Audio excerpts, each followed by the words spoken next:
Hungary's veto has stalled the European Union's 20th sanctions package against Russia and a $90 billion financial assistance package for Ukraine, triggering an open confrontation inside the bloc. On the eve of the 4th anniversary of Russia's full-scale invasion, Budapest has linked its opposition to the disruption of the Druzhba oil pipeline, which supplies Russian crude to Hungary and Slovakia. As Brussels pushes ahead with deeper sanctions, France and Germany are now signaling they may override Hungary's resistance.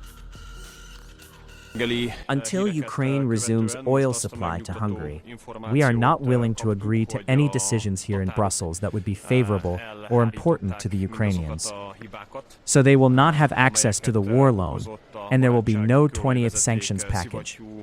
Not until they stop interfering with our energy supply.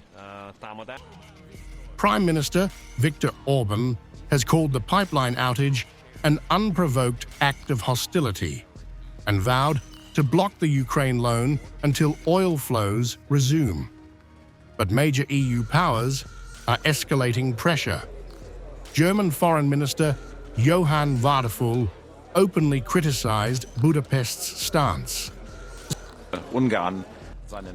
I am astonished by the Hungarian position. I do not believe it is right for Hungary to betray its own fight for freedom, for European sovereignty. We must show firmness now and continue increasing pressure on Russia.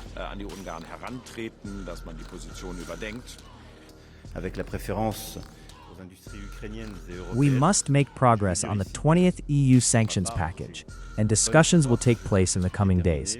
We must work towards a total ban on maritime services for Russian oil exports, intensify our joint efforts against what is known as the Russian Ghost Fleet, and with the highest possible level of coordination. France went further, signaling the sanctions package will pass, with or without Hungary. French Foreign Minister Jean-Noël Barrot made it clear the issue is timing, not outcome. The 20th package of sanctions is ready. The question is not whether it will be adopted, it will be, that is certain. But when will it be? The strategic battle now goes beyond one veto. EU unity is under strain.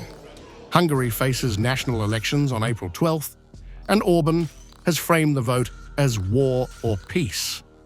Meanwhile, Brussels is exploring legal pathways, including qualified majority mechanisms, to bypass unanimity rules.